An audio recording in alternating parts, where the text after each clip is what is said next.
everybody, and welcome to the Experience Maker Show. This is Dan Gingiss, customer experience virtual speaker, consultant, author, and podcaster, bringing you episode 15 of the Experience Maker podcast show on LinkedIn as well as on Periscope now for the last couple of weeks. So we're happy to be on both platforms.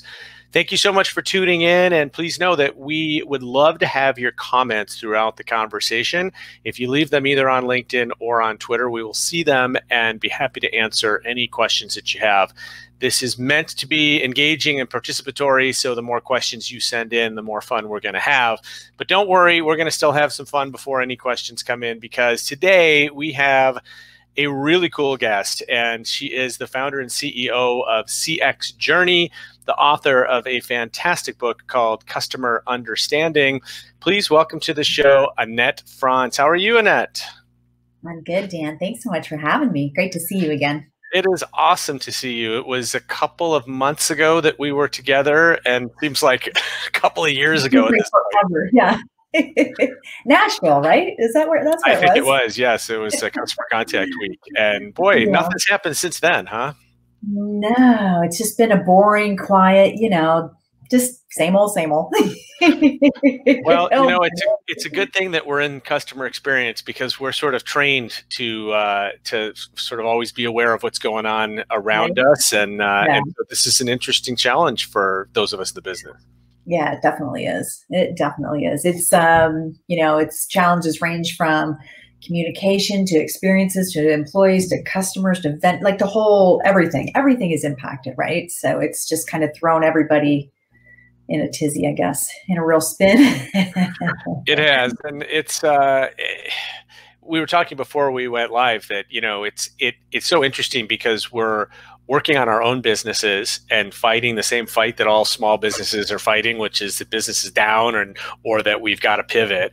And then we're also responsible for trying to help out our clients with their business. And so it's really, I found it very fascinating because, as somebody said to me, this is the only time, certainly in our lifetimes or in our parents' lifetimes, that literally every single person on the planet is experiencing the same thing right now. Yeah, so true. That is so true. Yeah, because I don't know that I could say that for the Great Recession. Can't say that for .bomb. Just thinking of some of the recent painful, periods of time. But yeah, this is really, that's a great, summary of what we're all dealing with today. I like the one when people say, we're all in the same storm. We're not in the same boat, because it's true. We are not in the same boat, but we are all in the same storm all around the world. Yeah, that's a good point. That's a good point. So I wanted to ask you an easy question first, just because I want you to explain it to our audience. There are 4 letters that appear after your name, CCXP, and I wanted you to explain what those mean. Oh, I'm so glad you started off with an easy question. I have no idea what we're talking about today, so this is good. CCXP is Certified Customer Experience Professional. It is a certification that is offered through the CXPA, the Customer Experience Professionals Association. It is really neat because it's different from other certifications that you see out there, because it's experience-based. You only qualify for it if you've been in this field there's 2 different qualifications. It's 3 years plus a certain amount of education, or 5 years and then another amount of education. And then you take the exam, which is a pretty rigorous exam, covering the 6 competencies of customer experience, according to the CXPA. And it's a pretty good. And you know what? We're seeing more and more people wanting to take the exam, wanting to get those initials. And we're actually seeing jobs being posted where it's a requirement to have that. So that is really cool. It's really cool offering through the CXPA. That's awesome. That's really cool. That basically sounds like you got your master's in customer experience after all that. Yeah. Pretty much. After 28 years in this field, that's the least we could have, right? Fair enough. Fair enough. Well, I also want to talk to you about, so by the way, you mentioned this, but I should share with the rest of the audience. This is intentionally a non-scripted or unscripted show. So other than that Annette knows we want to talk about customer experience, I'm certainly not here to throw you any questions that you're not going to be able to answer. But the whole idea is that it's meant to be a conversation. It's not scripted. We'll take audience questions, and I'll tell you, this is the 15th time that I'm doing it, and I hope I get to do it 115 times because it's just a blast for me to talk to fun, smart people every week, and I always take something away. So I know that recently you had a big accomplishment in your life, which was this book right here, Customer Understanding. And in fact, I think if I can make this work, let's see if I can get the technology. Oh, there it is right there on Amazon, and 5 stars, of course. And so tell me about the book. Yeah, and sorry, I was trying to move around and maneuver because I always thought you were going to try to zoom in and get the poster behind my head there. But I love this. This is even better. So the book is really interesting. It's been something that's been brewing in here for probably the last 5 years or so. And I've started it, or I had started it several times in various different iterations, and just hated it. I just hated it. And I kind of like what we talked about before we came on air. It was a keynote that I was doing pretty regularly that I walked off stage one day after giving that keynote, and I was like, oh, that's it. That's my book right there. That sort of, I don't know why that hadn't hit me before, but it was just that realization. And that happened to be in New York. And so on the flight from New York back to Orange County, I have 6 hours to do nothing but take my notes from my, from my presentation, plunk it into Word, and start organizing and putting it all together. And it came out to be what it is, And the book is really sort of, I kind of have it in 3 parts, right? The first part is really, what is CX and why CX, and sort of building the business case. The second part is talking about those 3 ways. So the subtitle of the book is, the 3 ways to put the customer and customer experience and at the heart of the business. And then the last part of the book is how to, and really focused on the 3rd way, which is empathizing, which is walking in your customer's shoes. So it takes the reader through my 6-step process, mapping process in detail, and tells you how to do it and how to do it right. Awesome. Well, I want you to know that your book has a special spot on the bookshelf right behind me, which is which is the only way you get on this bookshelf. Is if I have a signed copy of it, and otherwise you get put on the bookshelf that's not on the camera. You see, so this one is got a special place on the bookshelf. It's an awesome book, and I definitely recommend that people check it out. I want to talk about this walking in your customer's shoes, because I think right now, as we said before, that everybody's in the same experience. I think that's a really interesting way to help companies react now. And I just did an interview this morning for my second book that's being written right now. And I was talking to this CEO who told me that she basically developed the UX in her website and an app based on what she wanted to see as a consumer. And she said, I'm a really finicky consumer, and I hate when things are difficult. And so I basically just designed it to make me happy. And it turned out to be a really great experience.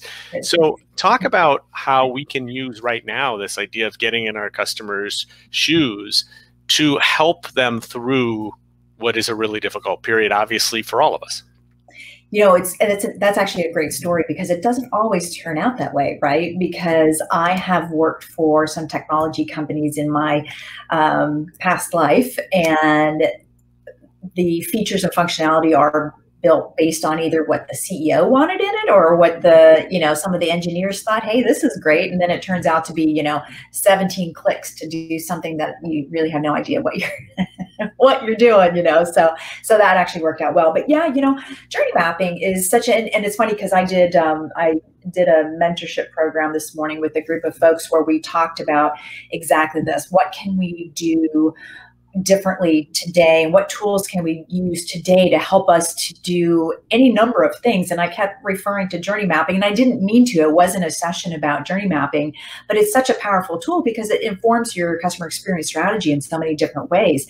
So if we take the time to walk in our customer's shoes and understand the experience that they're having today, we can do a couple of different things, right? We can fix those things. We can use it to design a better experience for tomorrow. We can develop new products and services. And I think maybe that's where you're going to with what we're dealing with in this crisis today is maybe it's also about developing new products and services. I think about examples of where restaurants, local restaurants, have become grocery stores, right? They're now selling, kits. Maybe it's $150, but in that kit for $150, you get everything. Even toilet paper, and that's not something that they would have done 3 months ago. And so it really is. Journey mapping is really such a great tool to walk in your customer's shoes to understand the experience that they're having today, understand the pain points and the problems they're trying to solve, and how well you're doing that, and how you're forcing them to do things your way when you should really be doing things their way, kind of thing. And I think that's the best way to sum it up in a short snippet there. No, I absolutely agree. And, there's only so many Steve Jobses in the world that know what the world needs before they need it, right? And I do think that listening to what your customers need is a better way generally. My first job out of college, I worked for a collectibles company. I sold plates, dolls, figurines, Betty Boop things, and all these different trademark brands. It was a lot of fun. And what I realized was we had hundreds and hundreds of products. What I realized is that definitely, not everything we sold was for everyone, but there was always something for someone. And so what I had to do was for every product, I remember I'd sit and literally put it on my desk and sort of stare at it and almost talk to it and be like, okay, so who wants you? Who's going to really want to buy you, right? Well, this person or this person. And I remember distinctly this, the product development team came to the marketing team one day and said, all right, we got a brand new product that we want you to sell. And they put down on the desk a hand-painted porcelain, are you ready for this? Red barn. Oh my gosh. And I'm looking at this thing and it's got little hand-painted haystacks and a little sheep outside. I'm like, who in the world wants this? Nobody wants this. And yet my job was to figure out who wanted it. And so I started researching and I started seeing how many farming magazines there were in the country and how huge the subscriber bases were. And there were farming mailing lists and there were all these things. This is pre-social media. Yeah. And P.S. it turned out that Red Barn turned out to be not only one of our best sellers ever, but it ended up spawning a collection of 10 different barns. Wow. People ended up collecting it. And what I just loved about it was that was clearly not a product I was buying. I didn't know anything about farming or barns. And so it didn't speak to me. And yet what I had to do is figure out who it did speak to and then talk in that language. And I think I've always kept that story in my head because no matter what we're selling, a product, a service, whether we're B2C, B2B, doesn't really matter. We got to understand who our target audience is before we can start selling it. And oftentimes we're not the target audience. No. So number one, 2 points there. Number one, I grew up on a farm. So when you said that, I was like, I knew him back then. Maybe I can send you one. I'll see if they still make them.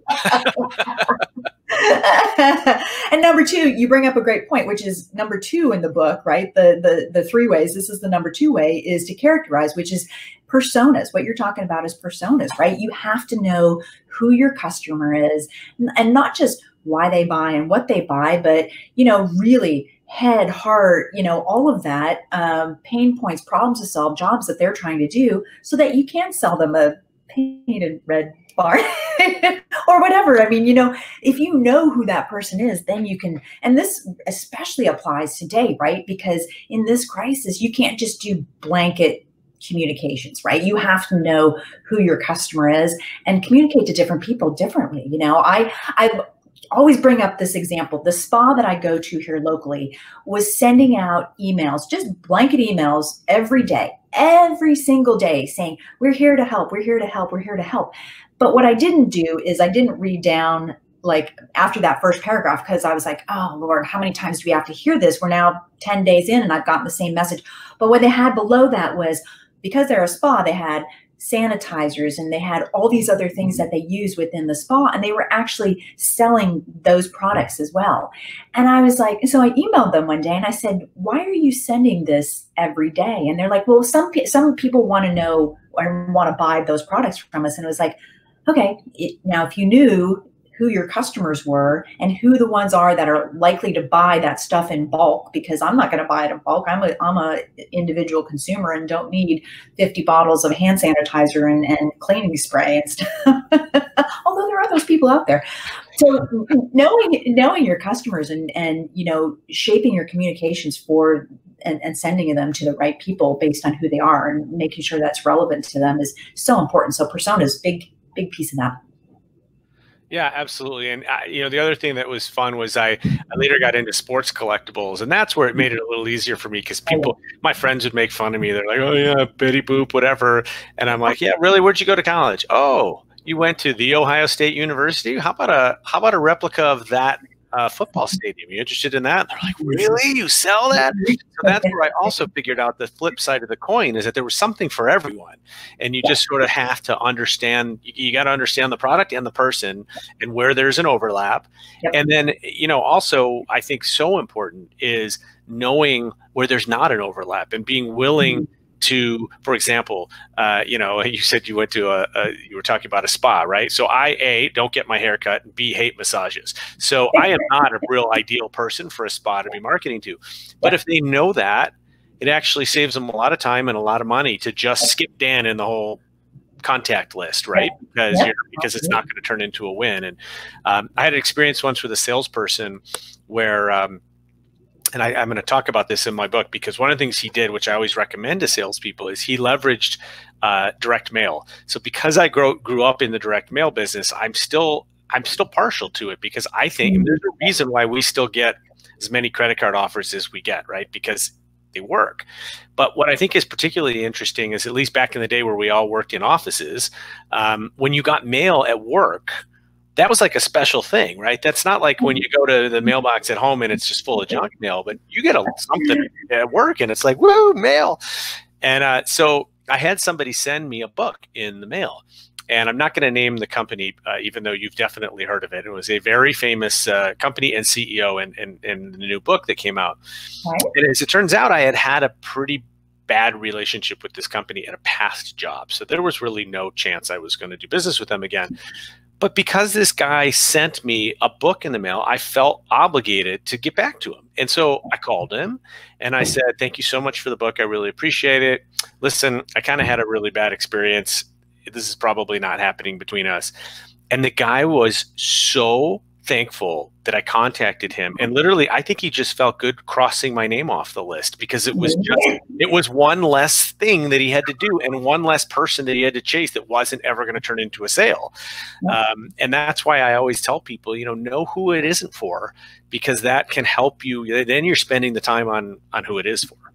Yep. My brain went to the flip side of that. I thought he was going to try to fix it for you, whatever it was that had gone wrong, fix it for you and try to win you back, right? Yeah, I thank you, but no, it wasn't happening. Sometimes I'm a guy who loves to give honest feedback. I like to get honest feedback as well. And so to me, it was like, I didn't want to lead him on. So I wanted to be very clear that this wasn't happening. We weren't going out on date number 2. So tell me what you are seeing now in the middle of May, now that we've sort of been in this new situation that we've been in for a couple of months now, both within your own business, but also what are some of your clients seeing? So, and remind me to give you a third perspective, because we talked about the CXPA and I'm on the board, and we've had some discussions too about, not just on the board, I'm the chair of the board. See, and I didn't even know that before I sent you that softball question at the beginning. So that's good. We didn't script that. I know, we didn't. We absolutely did not. So let me come back to that. But so interesting thing with my clients, or I'm going to say start with my business. With my business, and I think we as individual consultants or small business consultants have probably all seen this, right? As soon as this lockdown hit, everybody, it was like, cockroaches, everybody just scrambled and away they went into the woodworks and never to be seen again kind of thing. Every proposal that was out there just died. We have no money to spend. We're, don't talk to us until this thing is over, whether it's 6 months or 3 years from now, don't talk to us, kind of thing. And then there were clients who were just trying to figure out, can we still work together virtually? Does this work? And I'm like, yeah, we can. And then, then there were, what I'm seeing now, I'll just shift for a second to what I'm seeing now is, the proposals are coming back. Like I can start to see that people are, as soon as, the talk of reopening was happening, conversations are very slowly starting to happen again, but they're starting to happen again. For my clients, they were, the interesting thing was that they were same thing, right? They were all struggling. Most of my clients are either brand new chief customer officers or heads of CX, or in the, higher up in the CX food chain in their organization. And they were being repurposed, or they were being asked to almost two different scenarios here, being repurposed to do whatever it took to deal with the situation at hand, right? Immediately, right now, we got all hands on deck to do whatever it is we need to do, versus another group that was like, you know what? They actually care about customer insights. They actually want to hear what customers have to say. They actually want to know what I do and what, that kind of thing. So that part has persisted. The part with, yes, there's still some being repurposed, but people are starting to come back, especially with this reopening. Now people are starting to come back and are saying, I'm really busy with the work that I was doing, and it's picking up again, because there was a point where it was like, should we be listening to customers? Should we be surveying? What should we be doing? Blah, blah, blah. And those that were already, had the data and everything were, happy to hear that people finally wanted to hear what customers are having to say. And that's actually persistent. That part, I'm still hearing more of that today, is that more CX folks are excited that people around the organization actually care about what customers are saying, and they want to know, because they want to be able to communicate the way that customers want to be communicated with. They want to know. Everybody's really curious. Well, what are customers saying? What are they feeling right now? So that's been really interesting. And then, what we're seeing from the profession in general, a lot of folks have gotten laid off, especially in those industries that were hit really hard, in travel, in anybody that was related to something that had been completely shut down. Even the related, it trickles downhill. And so those folks got laid off too. And so, but I have heard that, people are hiring. They're still looking for people. So not all hiring is dead right now, but a lot of CX folks have lost their jobs. So that's a sad one, that's one of the groups that gets let go, because actually at this time, they should be the most important group in the organization. So, yeah, I definitely agree. And I think it's so interesting that you have this this new, for some companies, this newfound focus on customer experience. I've been saying, hey, there's never been a better time to be focused on customer experience. But I think it's a good thing for our profession if you don't want a pandemic to have to do it. But, sometimes it is those negative experiences that brings people together and frankly gets people thinking in the right direction. And so I've seen as well that there are definitely companies that are more focused on CX than they have before. Relatedly, we got an inquiry from our friend Mitch Jackson, who is an awesome guy and also an author, lawyer. And he says, do you think today's COVID customers have more needs right now, so more opportunities to add value, or maybe not? And I need a somewhat quick answer because we're going to finish up in a couple minutes. Interesting. That's it. I think it's a mixed bag. I think there are some who have different needs and more needs. And then there are some of those that are like, I can't go out. I can't, whatever. I'm just going to keep doing what I do. And that's it. So I really do. I think it's a mixed bag. That's my short answer. Well, okay, that's good. That's I can't commit one way or the other on that one, because seriously, I have seen both. I've seen, and I've talked to friends where it's both ways, right? There's just no clear. I think they're excited though. Customers are excited though about companies who have pivoted to do things differently, and that's what I'm seeing too. Is that, and I'm thinking that, that's that. But it's, yeah, sorry. Yeah, no, that's fine. I mean, I'd say my answer is that I do think COVID customers have more needs right now. Whether that provides more opportunities to create value is a different story, because the problem is the customers need, they do have more needs. The companies are so perplexed and don't want to spend money and are already cutting in lots of other places that it makes our job, yours and my job, sometimes more difficult, because we're in a situation where people aren't quite sure where they want to spend their money right now. And that makes it where we, either maybe in a situation where we can't add the value we want to. But I definitely think customers, not that they're needy, but customers are looking for companies to provide some confidence and some calm in the storm, because if companies aren't showing the calm, if the people that we're doing business with aren't showing the calm, where are we going to get that from, right? Yeah. And I think that's the challenge, is we don't get it from the government, we don't get it from the media. Our families are awesome, but at this point we're sick of them because we've been living with them so much. So we got to look somewhere for some calm and confidence. And to me, it's the companies we do business with that can really provide that value.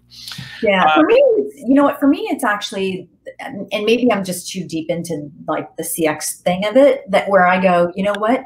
I don't think they have more needs, because I think they're the same needs that have always been there. They're just amplified now, or people are more aware of them. And, to your point, that's a good thing, right? That can only be a good thing. Yeah, great point. I love that. Well, thank you so much for being here today, Annette. It went by way too fast, as it always does, but it's great to catch up with you. Great to see your face, and glad that you are doing well. So thank you so much. Thanks for having me. Take care. You got it. And thank you, everyone, for joining us today. And we will be back next week, as usual, same time, same place, Thursdays at 4 p.m. Eastern. And next week, my guest is going to be Justin Robbins, who is the content marketing strategist for a really interesting company called 8x8. That is kind of I don't know if he'd like me saying this, but it's kind of a Zoom competitor. That's one of the main products that they have, is sort of this video conferencing. So very hot product right now, and will be super interesting to talk to him about what's going on in the world and what he's seeing from his customers. Thanks again for joining us. Really appreciate it. This is Dan Gingiss, and we will see you next week on The Experience Maker.